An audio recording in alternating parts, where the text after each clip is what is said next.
I don't even know what we're talking about. Let's rock and Yeah, roll. it's hot, so the headphones are off. We're both switching to shorts. Oh, man. Yeah, welcome back. Yeah, it's hot here in Washington. It hit 80 degrees. Yeah. Hey, it hit 90, all right? It was Honestly, it was good for me to be in, like, Idaho and South Carolina, or Alabama before this week. Because, this is so nice here now. Because it's not humid. Yeah. But even Idaho, it was like 98, 99. Oh, yeah. It was dry, but it was hot. Yeah, dude. So, I don't know how the folks do it in the South. man, It's brutal. Jumping right in to a big topic. You probably saw the news, and I'm a self-proclaimed stoolie. Did you see that Dave Portnoy that was awesome. bought back Barstool for $1? $1. Let's go. I don't have like the specifics, but they're starting to come out. But I'm like, dude, that sale, it needs to be studied in like business finance classes. Well, this is the thing. So I want your initial reaction. Yeah, but the deal is they were basically abandoning it so they could go after ESPN, which is a bigger player. Mm-hmm. So still for Penn Sports, it's still a good play, and like their stock has reacted well to it because ESPN is still a bigger brand than Barstool. Yes. And so this is the advantage of playing in a big boys pond.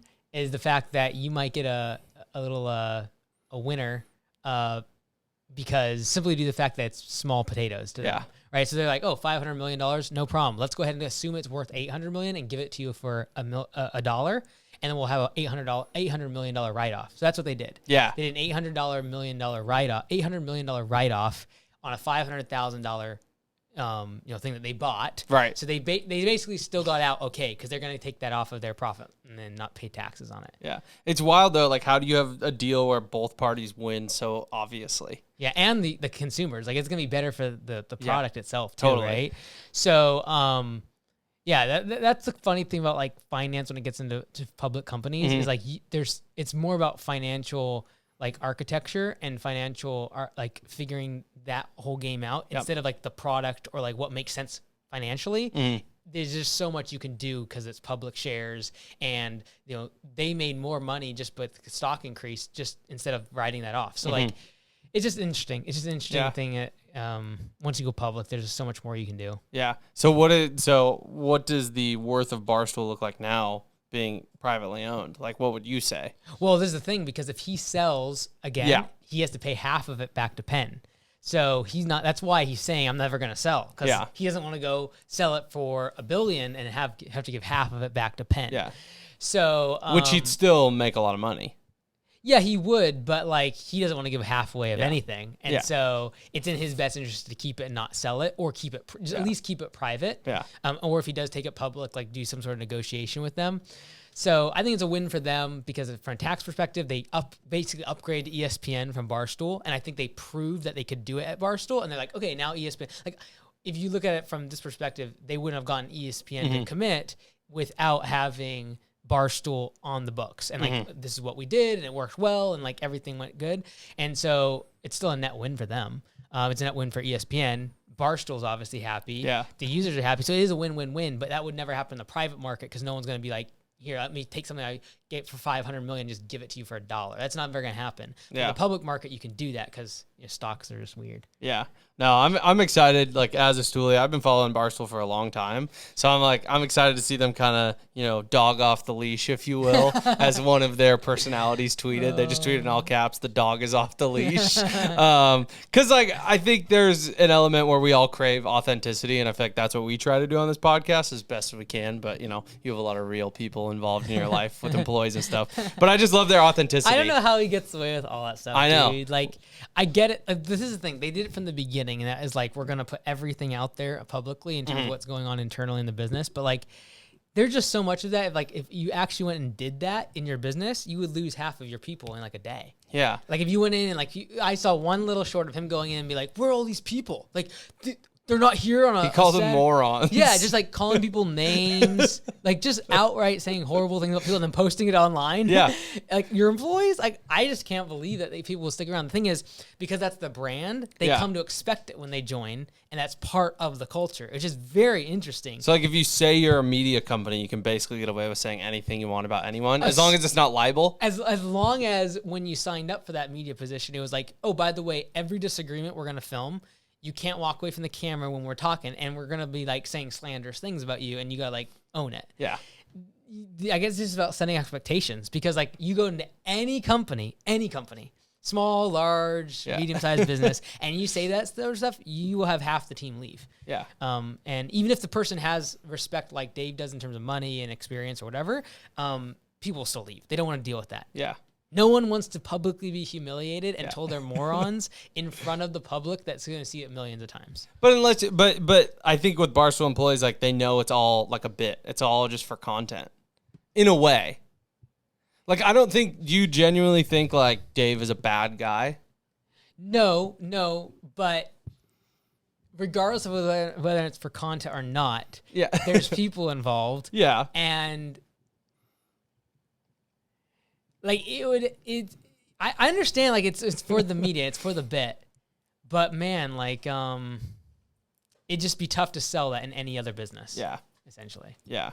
So my concern with it is people see like, oh, we did this great business deal, the $500 million thing, right? Yeah. And then it's a matter of like, is that what every other business owner should do and how they should operate in order to achieve that? No. Yeah, and that's the problem I have. Yeah, but the authenticity sells. Yeah. And I feel like that's why I'm a fan of Barstool. Yeah. Like they go by the beat of their own drum. And then of course, you know, Dave himself posts the clip of him walking in the office saying like, where are these morons? Yeah. Like his employees of the business he just bought. And then all the hit pieces came out, right? All the media brands that hate him were like, Dave Portnoy calls his employees morons the first morning of his ownership or whatever. Kind of like they did with Elon. But it's like, but he's like, well, yeah, but now everyone's talking about me. I got more clicks. Like, there's more buzz. I'm trending on Twitter again. Yeah. Like, so he plays the media game well. And that's where, for me, I think part of the reason I am a Barstool fan is because I don't think Dave is genuinely a bad guy. Yeah. Just what he's done for the military and small businesses and, like, all the money he gave away during COVID to, like, pizzerias and stuff. Like, I don't think you can say overall he's a bad guy. I think he just understands content and media on a level where he knows exactly where the line is and he'll never cross it.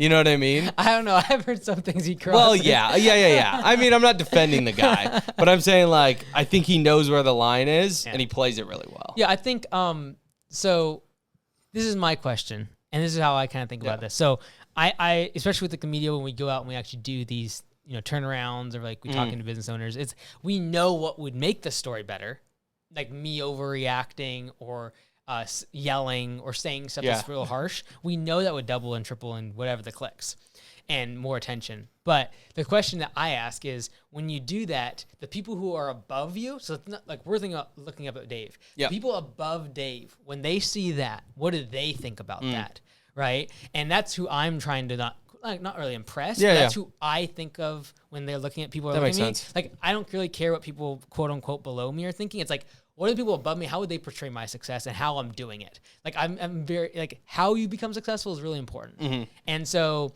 I feel like if you got into a room of billionaires, they might look at him differently than someone who treated their employees with respect.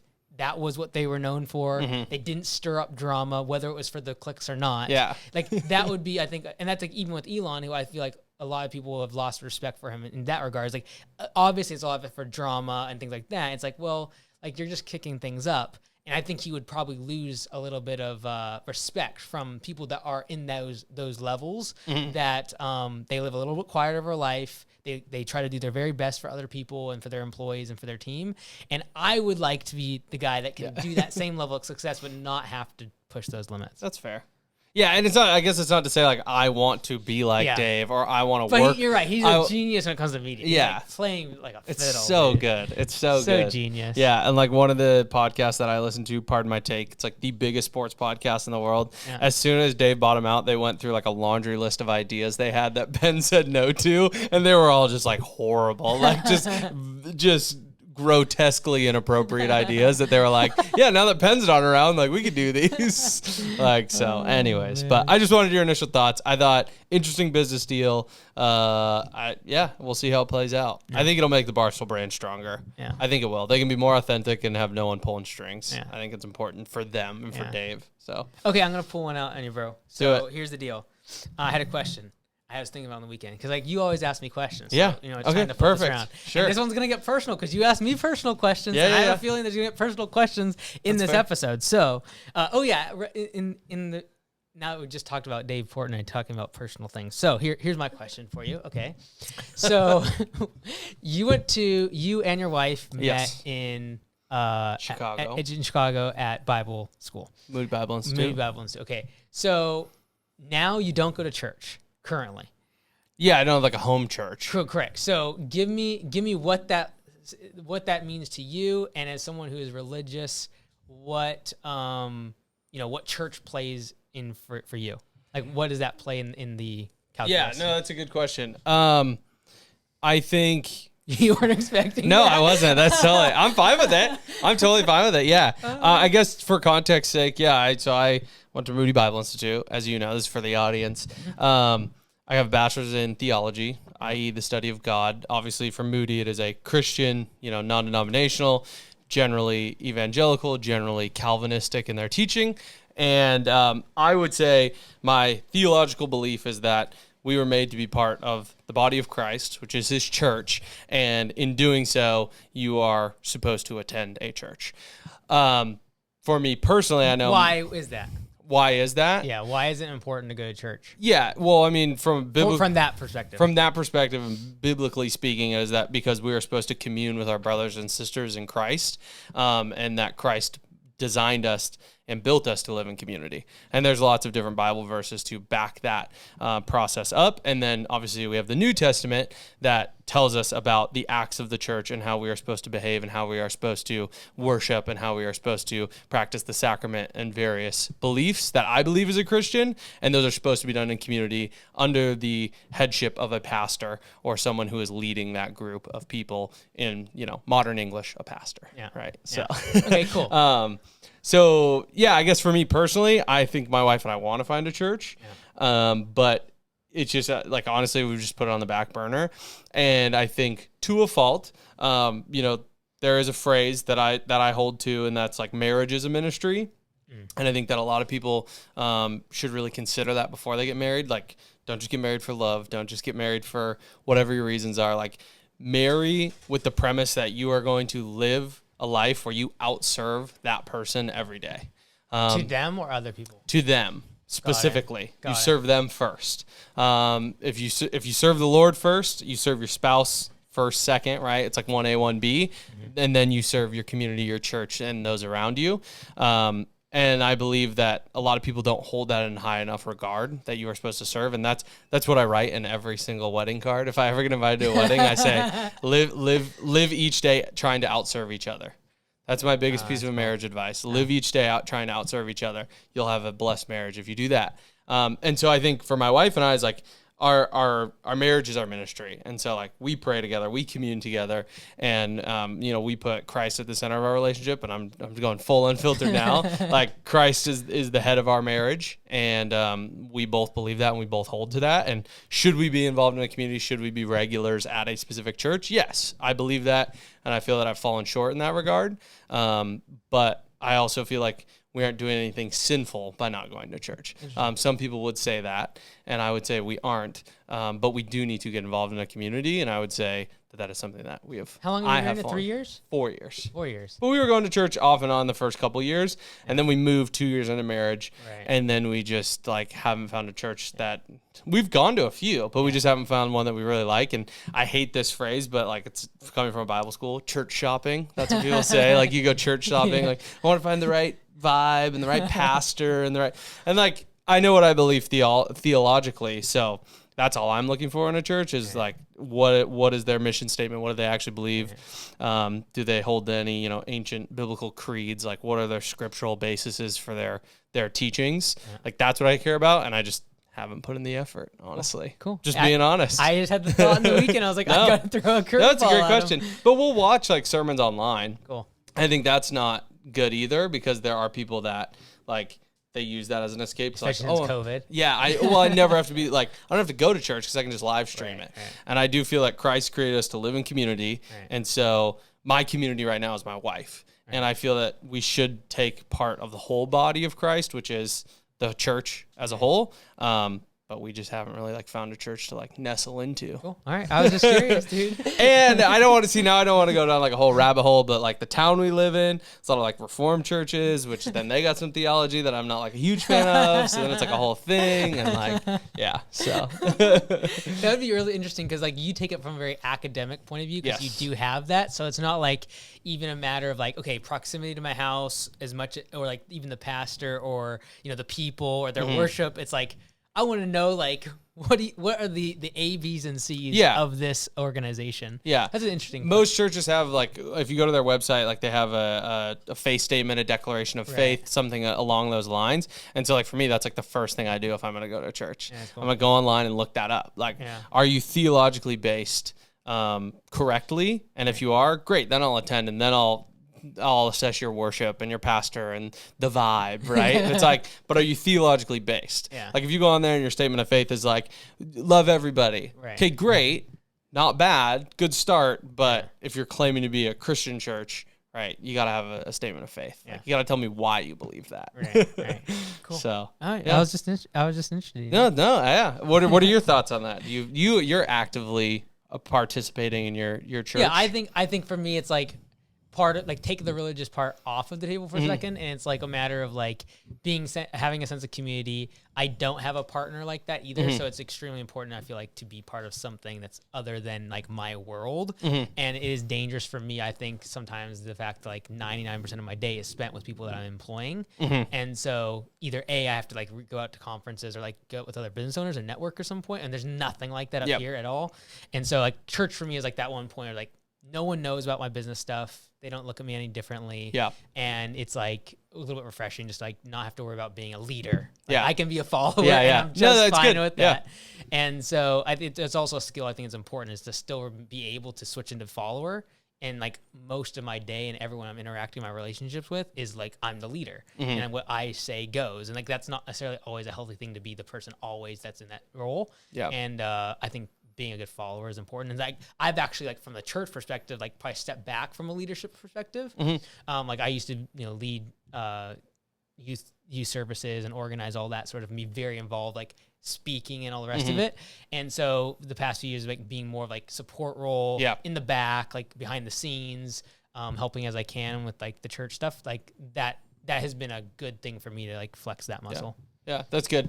I think, too, for me, like, I have a group of, and you said I went to the wedding. Well, it was one of these guys, was, like, 3 of my best friends from college. Like, we have a group chat, and so we keep up with each other. We ask each other to pray when there's big events, or like, hey, this is going on, just want to let you guys know. And that's part of our community. And like, whether we go to the same church, which we don't, because all 4 of us live in different states, we are still practicing the body of Christ. Like, we are men, 3 of us are married, so like we're husbands, some of us are fathers, and it's like, that is our community, and Christ has brought us together to check in on each other and make sure we're holding each other to a higher standard and leading our relationships faithfully. But I still think that, biblically speaking, like, you should attend a church. You should be part of your local body, and that's where you get into what's called like the glocal church, like globally we are all one church under Christ, but locally you have to participate as well. And so that's where I think I've failed. Well, like if I'm being my own worst critic. Gather yourself together more so. Yeah.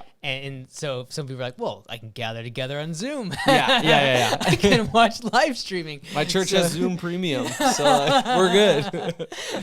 Oh, all right. Sorry, that was a diversion from the C. That was good. I liked it. Hey, C could stand for church. Church Unfiltered. Church Suite Unfiltered. There we go. Yeah. Yeah, like for me, it's been interesting the past few years, like stepping back a little bit more, like and being more behind the scenes stuff. And then like because I have the business side, I see everything through the lens of business, right? So it's been interesting. Like my dad started his own church, what was it, a year and a half ago, 2 years ago now. So like seeing that like from like a leadership perspective and like what that looks like from a very like much of like my mindset of business. And then like you've probably seen it too, and this is probably what keeps you away from some churches, is like the church being ran like a business. Oh yeah. Or like that really like the pastor should be a business person. They shouldn't necessarily be a pastor. Yeah. And just because you're an alpha and a leader in the business world doesn't necessarily make you a great pastor. Totally. And so those are things that like I'm very aware of now, because like I see what leadership, like I have a better understanding, I feel like, over the past few years of what leadership at a large scale looks like. And so it's just interesting. And I've tried to be helpful to my dad on areas and more the business side that I feel like, that's my kind of not calling, but like the thing I can help with is like that side of things. Yeah, that's fair. Cool. Well, thanks for prying. That was an unexpected question. I'm happy to answer it. Portney of the C-suite. Yeah. So what are your thoughts on religion and yeah. So how do you feel about the sacrament and Catholicism? Interesting. So you wanted me to kind of ask you without any preface. I'm aware, when things aren't going right in the business, but I feel like in a way, and tell me if I need to do something different. If things aren't going well, I just don't bring it up. I'm like, if you need my help, you're just going to ask, or you're just going to tell me to do something. So a little bit of a rough week last week for Copilot and P4P and a few different things in Augusta. So what's funny? So the reason I'd say, hey, we should talk about this is because like it wasn't necessarily any much more than usual. Yeah. It's just like sometimes I think in your business, even if it's like the same level of stress or like things going on, like sometimes you just have like a week where it just like hits you harder. Yeah. And so like for me, my weakness is when I know customers aren't happy. Yeah. And it's even worse if it's people like the franchisees. So like when those things intersect of like issues going on in the different businesses, like I am signing up, like I have to figure this out because when you have all these different softwares that we're working with, there's always going to be issues. It's never going to be like bug free. Like regardless of what software you use, like we use some really big software of companies that are worth hundreds of billions of dollars and they still have bugs.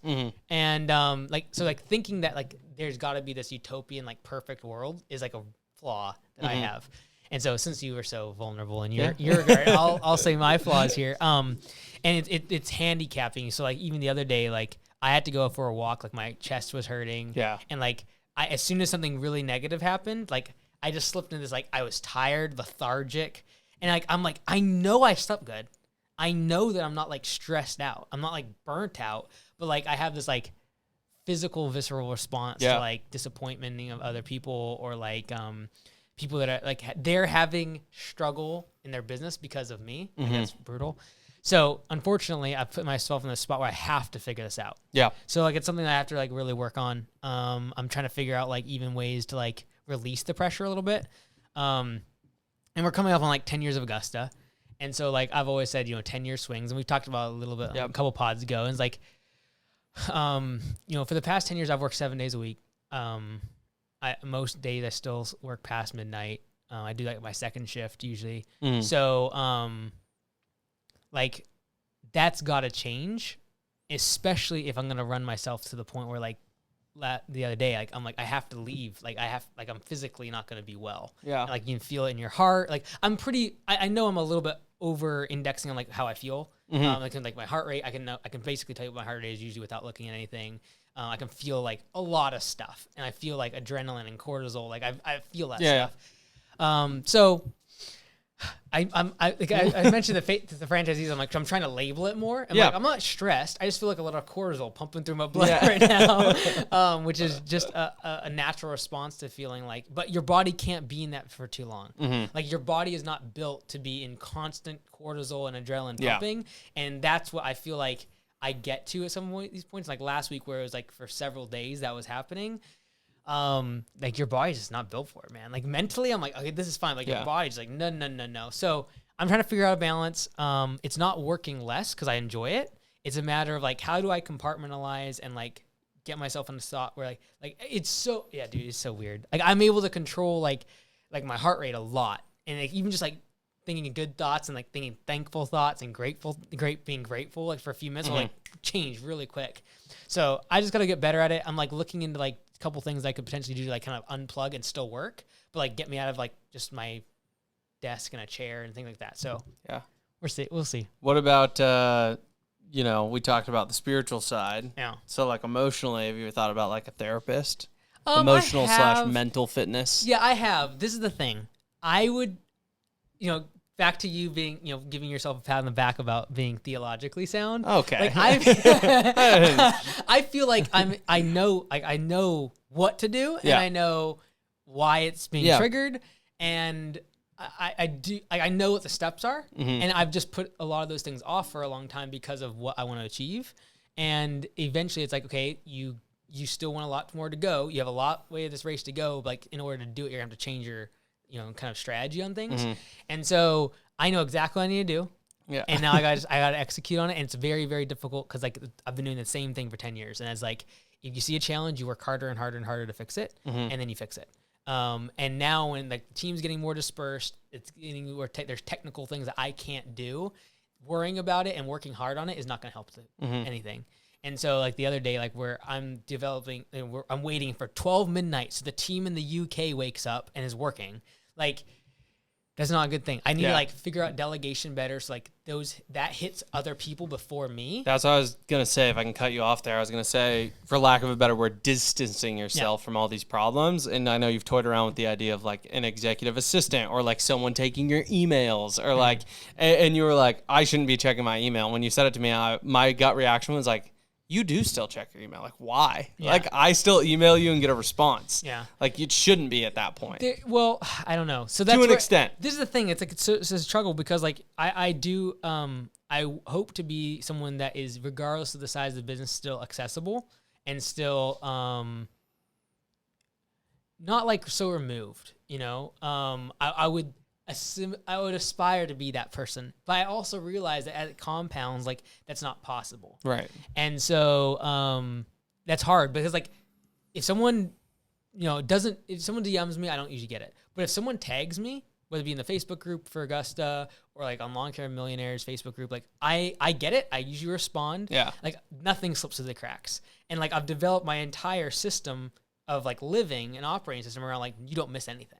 And missing something and forgetting something to me is, like, the cardinal sin. Yeah. Like, I don't forget stuff. Like, it doesn't happen. And if it does, I just hate life. Yeah. And so the problem with that is, like, you have to start figuring out what to let slide through the cracks because it's not as important as the things you should be focused on. And so, like, I think the next level I have to figure out is, like, how do I put people in place that, like, are the kind of the EMTs and I only deal with it as the doctor once it gets to me. Well, that's what I was going to say, because not to interrupt, but I feel like that's a little bit what Liz, Chuck, myself are for you.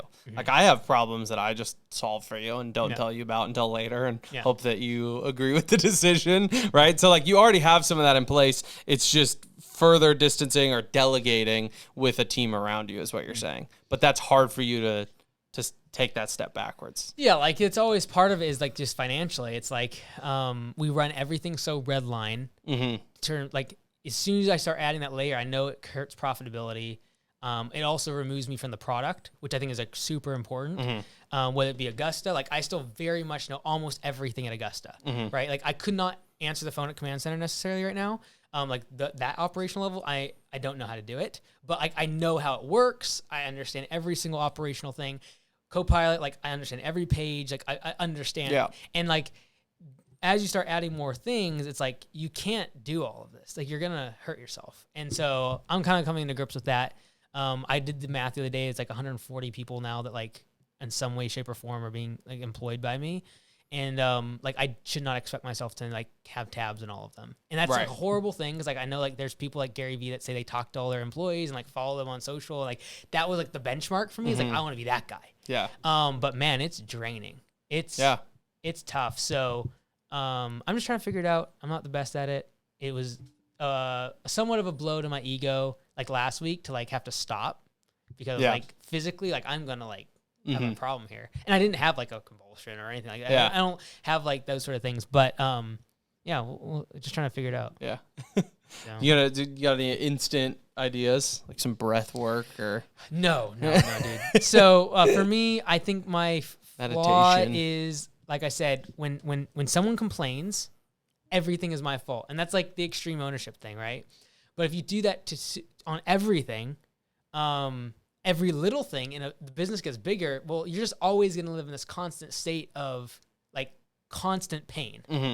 And you got to, like, unplug from it, man. So I want to work. I love working. I need to figure out ways to do it in a way where my body can relax, but I can still be working. So I am looking into, this sounds so bad. I don't know where this is going, but I'm stoked. So I'm looking at joining a boat club. Oh, cool. Yeah, because like I'm right next to the water. I thought you were gonna say cryotherapy. No. Like I'm not like, that sort of thing. Like I think it's good. Yeah. I think a lot of times though, it's like a band-aid to like a bigger problem. Just next pod, we're in the cryotherapy chamber. Like I'm a fan of those. Yeah. I would do like a cold plunge if I had like the space in here and stuff. I would do a cold plunge. Yeah. But what I know I need is my brain needs to be able to work, but my body needs to relax, and I need to be taken out of the ability to have instant contact from a bunch of people. So like at any point in time. Yeah. So it's like you're a yacht club. Yeah. You just don't want to say yacht. Yeah. Don't. I'm not going to be that guy. Yeah, don't be that guy. Okay. When my dad bought his boat for retirement, my mom was like, it's a nice boat. I was like, no, Mom, it's a yacht. Okay, now you're a yacht. I was originally thinking about buying a boat, right? So just for everyone to clarify, a boat for me is good because I'm right next to the water. Yep. I'm 5 minutes from the marina in there, and then 5 minutes from the command center is also a marina. Now, I'm not stupid enough to go buy a boat because everyone says the best 2 days of buying a boat is the day you buy it and the day you sell it. Yeah. 2 best days. Because you regret it and you sell it and you're like, oh, thank goodness it's done. And then when you buy it, it's like, oh, it's so exciting. So not dumb enough to do that. But there's a really good program where I have access to like 40 plus boats. I can reserve them up to 4 times a month, and it's a set monthly rate. Cool. And it is less than what it would cost me to upgrade my rent. If I lived in a better place. So if I lived in a nicer house, the difference I'm paying there is less than if I was to upgrade my living. So, and I'm not going to buy a new car. So like, I'm going to try to make it. So we'll see. I like this. My thought process is I can still go out on the boat, and in all these places I've already checked, there's good cell service. So I can still live hotspot. I can still work, but I can just be like disconnected in a physical sense from the world for a second. And like, not feel as in contact from a gazillion people. Yeah, it's cool. So yeah, dude, like I hit. It was weird because like last week it was nothing like bad really like affecting. It was just like there comes a point where your body's like, hey, like dude, we need to tap out here. So like I had to stop, go for a walk a couple times, down next to the water. And like the water for me is also very therapeutic. I've always loved the water. Yeah. I've always wanted, like, my dream house is on a cliff looking overneath water for all you can see. And so I don't know. We'll see. It might be just a phase, and it might be something I just do for a few months. So that's why I like the fact that I can just pay by the month. Yeah, that's cool. And I can hop out, do a few hours. Maybe it's like I need to think through something. Like a lot of times I hit this roadblock. I need to think through something. Mm-hmm. And so we are figuring out this whole Max AI thing at Command Center, and like we hit this roadblock, and like we need to figure something out. And there was no one like. I was trying to strategize, like, who I could ask to. Should I ask to the franchise advisor council? Should I go with the leadership team? It's like, okay, like, I am the only person, like that can actually know, okay, from a technical standpoint, then what Augusta needs and, like, what Command Center does. I have to make this decision, and I need to think it through, like, and make it bulletproof. And that was probably somewhat weighing on me last week, too. So, anyways, I just need a point where I can go for 2 hours and just, like, lock in on something, figure things out. Like, even think about, like, conference, for example. Mm-hmm. It's really hard for me when I have a bunch of stuff like kind of pressing to be like, okay, next hour, I just need to come up with what I'm going to talk about at conference, right? And not what I'm going to talk about, like, but I want it to be new stuff. I want it to be my best stuff. I want it to be stuff that when people walk away, they're like, that was worth spending the whole ticket price for just that one keynote. Mm-hmm. And so whether that be frameworks, whether it be diagrams, like I'm trying to really make it good. Mm-hmm. And that's hard to do when, like, at work, I have 1, 2, 3, 4, 5, 6 people that within, like, every day are reaching out to me, which is fine. I could put something in place there, but I also want those people to respond, like, because I want to be close to the product. So I don't know. It's just something I got to figure out. I know ultimately it's delegation. It's creating multiple layers, but I also don't like being removed from, frontline or the product. Do you think, so it sounds like it's more the physical escape, less of a mental escape? It's probably because but you're mentally still doing work.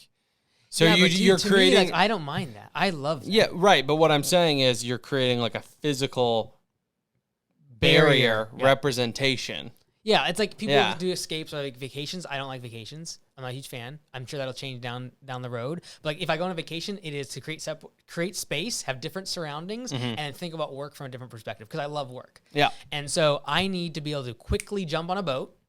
Yeah. And just go out like 20 minutes off the mainland and just be able to like sit in silence and just think about stuff. Mm-hmm. And I do believe that like because I had to make sense of it financially, right? Because like I hate spending money.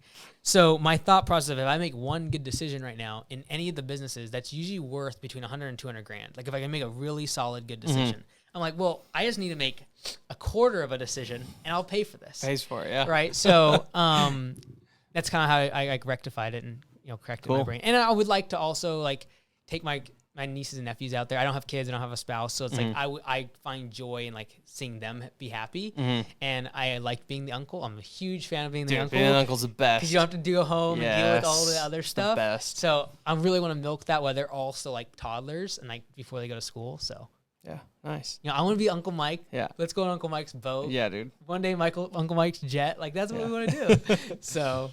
Leadership team dinners on the boat. Just throwing it out there. I'm serious. Yeah, 100%. No, that's cool. Like, yeah, it's just a good. I think like I'm a big fan of changing up your surroundings, even if it's from a work perspective. Like I came up with two really solid keynotes for conference. I have 8 I have to get done. I came up with two really good ones when I spent that weekend a few weeks ago. And just kind of like try to create separation. Went outside, like just took my remarkable and started thinking, and that's where like the value to the audience, my franchisees, my employees really comes is like me figuring things out. It's not me doing stuff.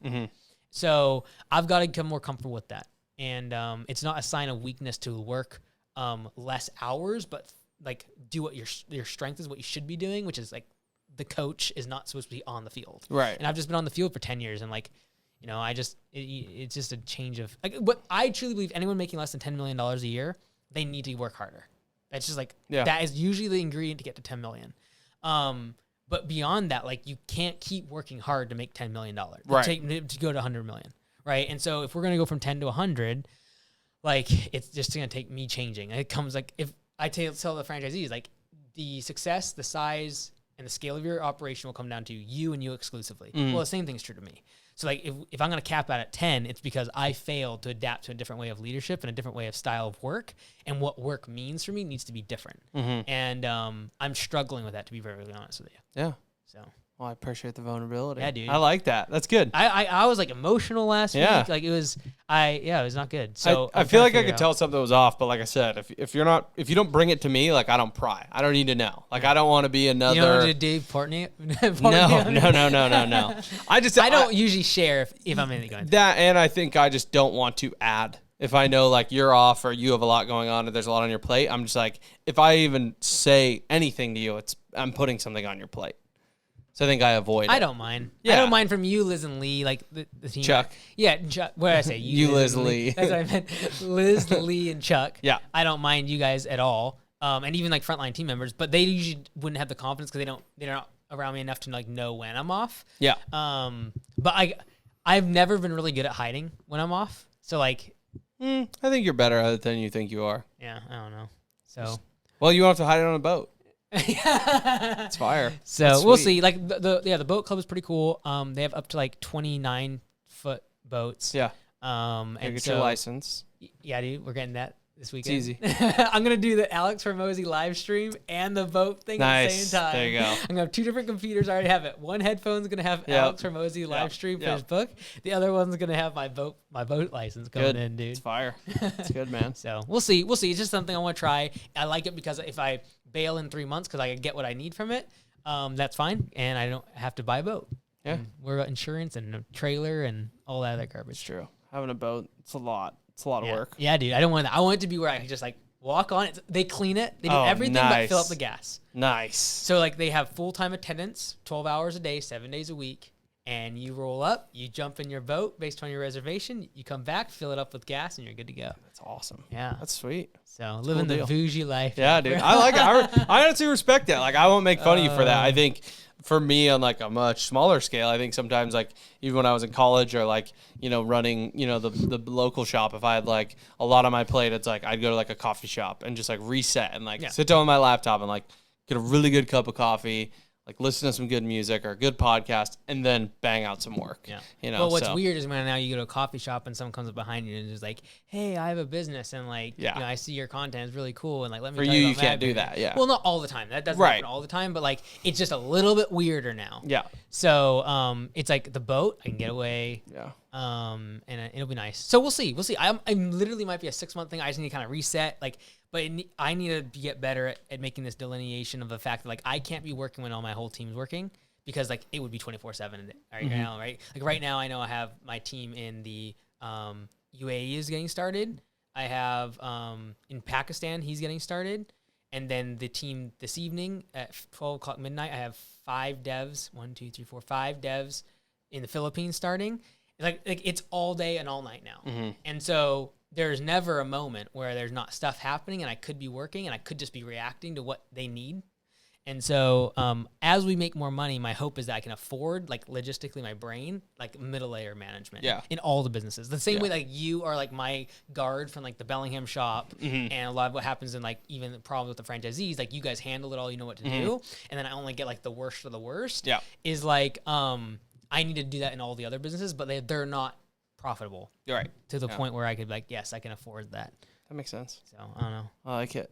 Cool. We got any non-financial advice for the people? I came prepared. Man. I thought you were going to have a snack. It's called a protein puck. Oh, cool. For the viewers.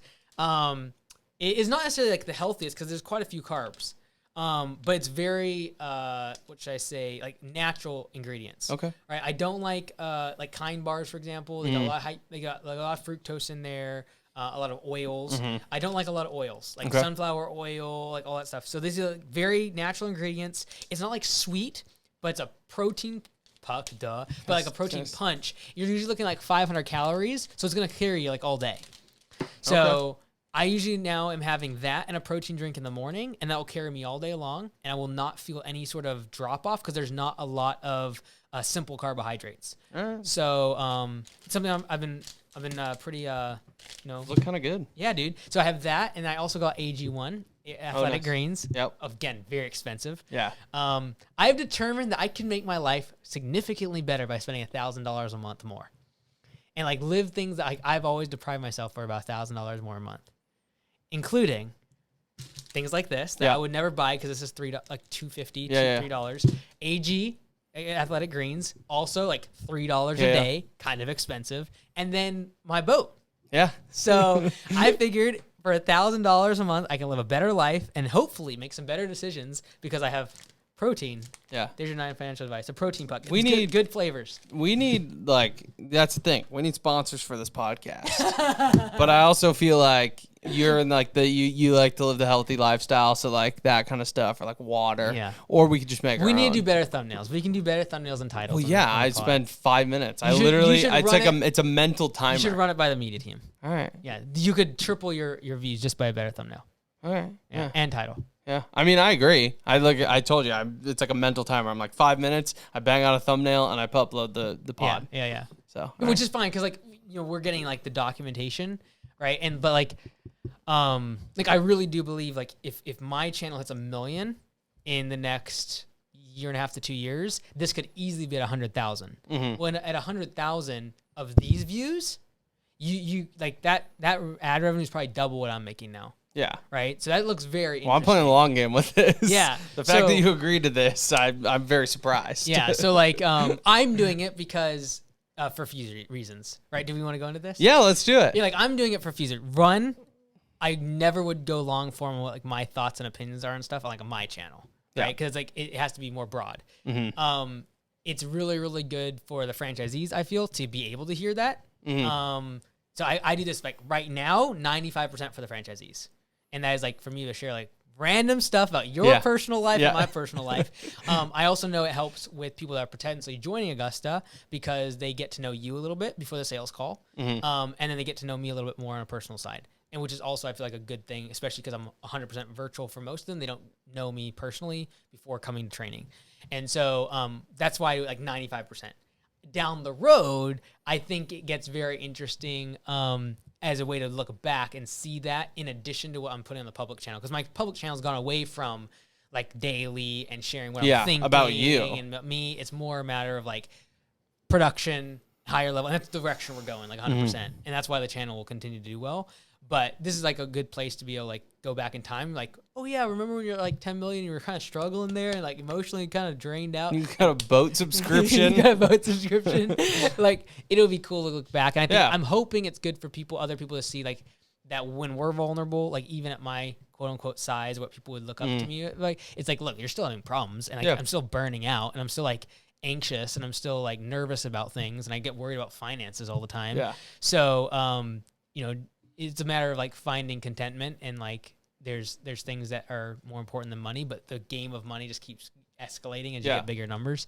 So that's kind of why I do it. And then I also want to make sure that, like, you know, in 3-4 years you have something to kind of put your own 2 feet on, and be able to kind of put your flag in the ground. And I do believe there's a lot of value and content down the road that would be outside of me for this channel that would be for the C-suite. Yeah. And that is like content for people that are not the executive or not the entrepreneur, but like, how do I deal in the C-suite? Because like I've said to you, like for every CEO, there's 10, 20, 30 executives that have no content made for them. Yeah. There's not a lot of content made for people that are supportive of the entrepreneur. And so I think that's a hole in the market that if I get big enough, then people like will follow, and then that will become like a really good brand for you. Yeah. Yeah, I think that's, since we got down this road, I've always said, you know, when people compliment, you know, thank you guys, you know, they're like, oh, thanks for doing the C-suite, we really enjoy it. I'm like, number one, my reason is to show you in a different light and like show like we're real people and it's not like this picture perfect brand. And I think long form allows you to just express yourself more clearly and not necessarily a 3-minute video on YouTube, right? That's always been number one for me. And I think number two is, for me, is that last point, which is like, I think I have a unique perspective. I don't think I'm like this cool, unique guy that ever wanted to get into the content space, but I think I have a very unique perspective on watching you, working with you, and growing your businesses with you that hopefully one day, like you said, we'll look back on has cool value and stories and whatnot. And then it gives me, for personal reasons, like I said, I never really want to get into content, but now that I can see opportunities opening if this does grow. So that's also a benefit where I could bring other people on and not just have you on and like bring on a third person, like whatever, that kind of stuff. That'd be fun. Yeah. So, all right, non-financial advice. Did you not have anything? I honestly have nothing. Dude, so I know. Non-financial advice was sharing the church stuff. There you go. Yeah, there you go. Yeah. Non-financial advice. Okay. Let's see. Are you gonna drop a heavy one? Here we go. Yeah, non-financial advice. This is good. Oh, creaster. Yeah, creaster. I am a comment creaster. Comment below if you know what a creaster is. If you know what a creaster is, comment below. You'll get a personal shout out from me if you know what it is. Here's mine. Actually, I'll recommend it to you. But this is my non-financial advice. This is my mentor from college, Dr. Gerald Peterman. He taught us Romans in a Greek lexicon. Yeah. The whole class, the whole semester, he taught out of the original Greek text. Nuts. That's how smart he is. He was my personal mentor, and he wrote a book called Joy and Tears. Joy and Tears. Joy and Tears. Joy and Tears. The emotional life of a Christian. And he also would consider himself as an adult convert. He was very stoic. He approached Christianity very academically and was always like, emotion has no place in my faith. So he wrote a book called Joy and Tears. Very, very good book. So if you are a Christian, very good book. If you aren't, give it a read. Give it a go. Give it a go. Just try it out. Whether you like it or not, Dr. Gerald Peterman is a very genuine, kind man, and you could learn something. Cool. Not financial advice. There you go. All right, that's the pod. That's the pod.